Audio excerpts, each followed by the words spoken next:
Welcome again. Good evening. How are you? Hope you're doing well. Today's we have the topic legal and ethical issue. Right? So legal and ethical issue क्या क्या होते हैं जब भी हम practice कर रहे होते हैं तो हमको नर्सिंग प्रैक्टिस के दौरान कुछ चीज़ें होती हैं जो कि इथिकली और लीगली हमको फॉलो करनी होती है और कुछ हमारे कंसेंट फॉर्म होते हैं जो भी हम प्रोसीजर कर रहे हैं इवन माइनर से लेकर के मेजर प्रोसीजर छोटे से लेकर बड़ा प्रोसीजर कोई भी प्रोसीजर होता है उसका रिस्क क्या है उसके बेनिफिट क्या है क्या क्या उसके अल्टरनेटिव्स हैं क्या उसके कॉम्प्लिकेशंस हो सकते हैं ये सारी चीजें हम पेशेंट को इनकेस पेशेंट कॉन्शियस है पेशेंट अवेयर है तो हम पेशेंट को बताते हैं इनकेस नहीं है तो हम पेशेंट के रिलेटिव को सारी चीजें इन्फॉर्म कर देते हैं बिफोर कोई भी प्रोसीजर करने से पहले कोई भी थेराप्यूटिक इंटरवेंशन करने से पहले हम पेशेंट को बताते हैं वॉल्यूंटरीली यदि पेशेंट अग्री होता है तो पेशेंट आपका जो कंसेंट फॉर्म आता है उस पर साइन करता है और आफ्टर लीगली साइन लेने के बाद सारी टर्म एंड कंडीशन के बाद ही हम कोई प्रोसीजर को करते हैं राइट सो कोई सर्जरी होती है तो सर्जरी का नेचर कैसा है कौन सी सर्जरी होने वाली है उसका आउटकम क्या है एक्सपेक्टेड आउटकम क्या है रिकवरी क्या हो सकती है क्या उसका कॉम्प्लिकेशन है कितना उसमें आपका पैसे स्पेंड होने वाले हैं तो सारी चीजें हम बता देते हैं informing about the possible risk and complication उसके क्या रिस्क हो सकते हैं क्या कॉम्प्लिकेशन हो सकता है क्या उसका आउटलाइनिंग अल्टरनेटिव है कि भाई यदि सर्जरी नहीं कर सकते तो उसका क्या अल्टरनेटिव है वो भी बताना होता है इजी से इजी लैंग्वेज में आसान भाषा में पेशेंट के रिलेटिव को और पेशेंट को इन्फॉर्म करना होता है एंड आंसरिंग एनी क्वेश्चन उनका कोई भी क्वेश्चन है कोई भी डाउट है रिगार्डिंग कोई कंसर्न है तो वो सॉल्व करना होता है obtaining the patient return consent patient का रिटर्न कंसेंट लेना होता है एग्रीमेंट कंसेंट लेना होता है साथ ही साथ प्री ऑपरेटिव टीचिंग पेशेंट को टीच करना होता है pre operatively and pre operative operation से पहले क्या क्या प्रोसीजर होने वाली है वो सारी चीजें teaching essential to prepare the patient family for the surgery it is include अब इसमें क्या क्या चीजें आती हैं सो फर्स्ट है explaining the surgical procedure and what to expect during the operation surgical procedure के बारे में एक्सप्लेन करना और ऑपरेशन से क्या क्या एक्सपेक्ट कर सकते हैं क्या एक्सपेक्टेशन आउटकम होगा उसके बारे में बताना discussing pre operative and post operative care pre and post operative care के बारे में डिस्कस करना क्या क्या केयर हो सकती है कितना टाइम लगेगा रिकवरी के लिए क्या क्या चीजें रिक्वायरमेंट होंगी provide instruction on fasting and medication adjust before surgery surgery के पहले उसको एनबीएम रखना है फास्टिंग रखना है कोई मेडिकेशन लेना है एंटीबायोटिक लेना है तो वो सारी चीजें पेशेंट को इंस्ट्रक्ट करना पेशेंट को बताना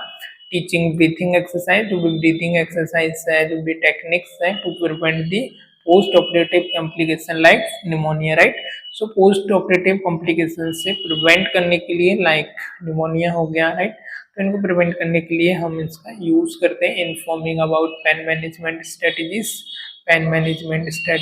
के बारे में इन्फॉर्म करना एंड पेशेंट को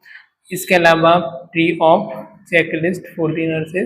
नर्सेस के लिए प्री ऑप चेकलिस्ट वगैरह क्या क्या होनी चाहिए उसके बारे में हम देखेंगे तो प्री ऑप चेकलिस्ट आपका हेल्प करती है नेसेसरी प्रिपरेशन के लिए जो भी चीज़ें हैं कंप्लीटेड बिफोर दी सर्जरी से पहले क्या क्या आपको कंप्लीट करना है तो पेशेंट को आपका प्री ऑपरेटिव चेकलिस्ट में पेशेंट का name pre operative diagnosis procedure to be perform कौन कौन सी प्रोसीजर हुए ऑपरेटिव प्रोसीजर आपको लिखना है और कोई भी उसको केस कौन सा है क्लासिफिकेशन उसके बारे में लिखना है डेट ऑफ सर्जरी के बारे में लिखना है major minor date of admission के बारे में लिखना है प्रायर कोई सर्जरी हुई है तो उसके बारे में लिखना है सर्जिकल कंसर्न साइन किया है नहीं किया है उस पर यस और नो यस है तो इस पर टिक करना है ब्लड ऑर्डर किया है इनकेस नेसेसरी है तो यस नो तो फिर नो नेम ऑफ कंसल्टेंट कौन सा कंसल्टेंट है जो सर्जरी कर रहा है उसका name and theatre list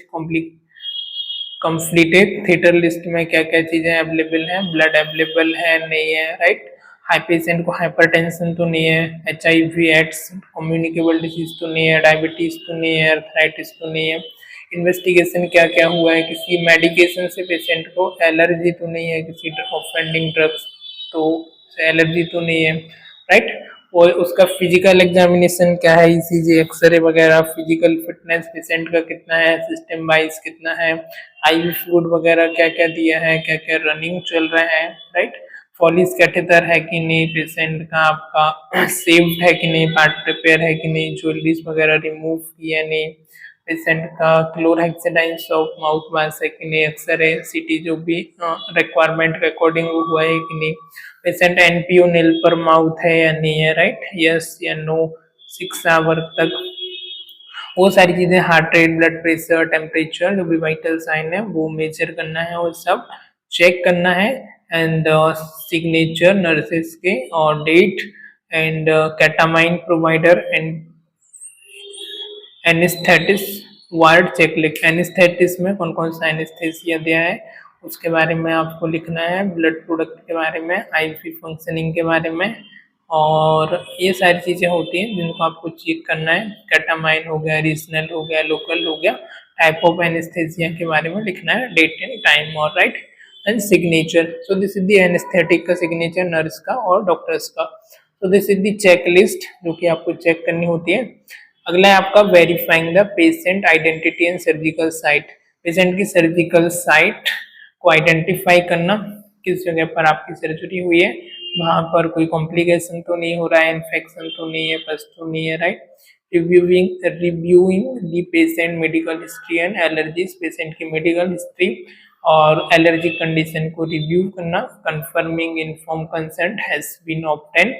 inform consent को कंफर्म करना, जो भी इन्फॉर्म कंसेंट कौन कौन से आपने लिए हैं, कौन कौन से नहीं लिया है, साइन हुआ है नहीं हुआ है, ये सारी चीजें आपको कंफर्म करना। Checking that pre operative laboratory test and imaging result are available. Check करना आपको, चेकिंग क्या क्या चेक करना, that pre operative laboratory test and imaging results are available है या नहीं है। एंश्योर करना patient has be followed, ensure करना आपका patient available, ensure the patient has followed fasting guideline, patient ने जो फास्टिंग गाइडलाइन है वो फॉलो कर रहा है कि नहीं। एडमिनिस्टर करना any prescription pre operative medication, pre operative medication जो प्रिस्क्राइब किए हैं उनको फॉलो करना, राइट राइट।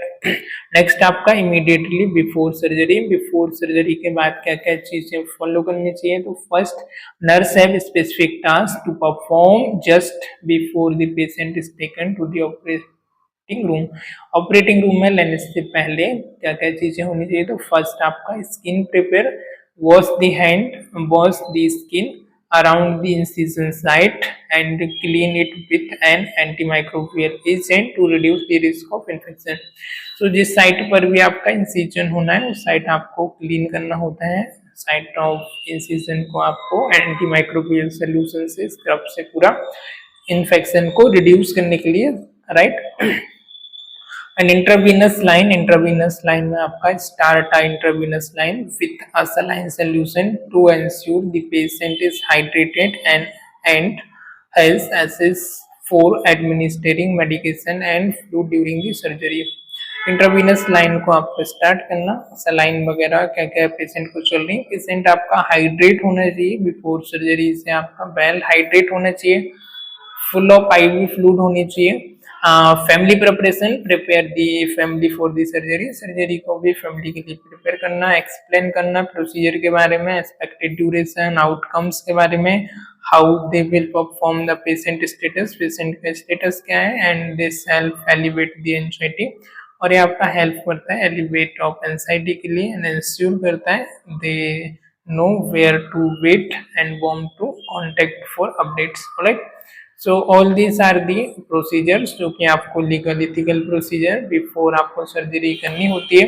कोई लीगल केसेस है, आरटीओ का केसेस है, आपका कोई ऐसा असॉल्ट इंजुरी का केसेस है, पॉइजन का केसेस है, तब भी आपको लीगल प्रोसेस के लिए कंसर्ट फॉर्म लेना होता है, एमएलसी आपको उसकी नोट करनी होती है, एमएलसी रजिस्टर आपको कराना होता है। कोई भी ऐसा केस यदि आपके पास आता है, एक्सीडेंटल हो गया, लड़ाई झगड़े का हो गया, मारपीट का हो गया, राइट, पॉइजन का हो गया, फैमिली में कोई झगड़ा हो गया, बर्न का हो गया,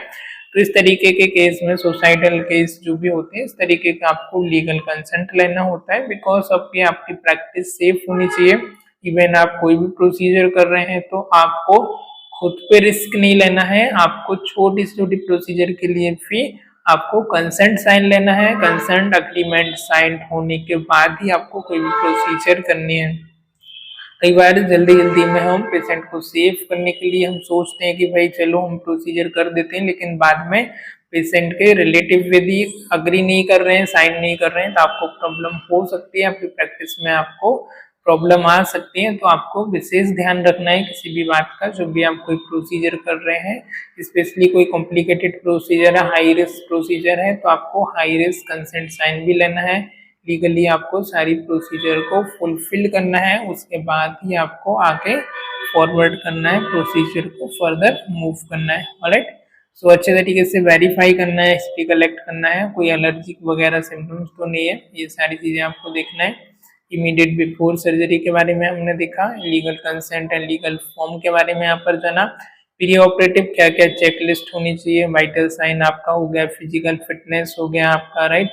पेशेंट का प्रोसीजर हो गया, एनेस्थेसिया, टाइप ऑफ एनेस्थेसिया हो गया, सर्जिकल कंसेंट हो गया, पार्ट प्रिपरेशन हो गया, नेल पर माउथ है नहीं है, कौन सी एंटीबायोटिक दी है, ब्लड इनकेस नीडेड है तो मंगाया है या नहीं मंगाया है, सर्जरी के लिए क्या क्या चीज़ें रिक्वायरमेंट है, वो सारी चीज़ें आपको ऑलरेडी होनी चाहिए। किसी मेडिकेशन से एलर्जी तो नहीं है, आईवी फ्लूइड कौन सा चल रहा है,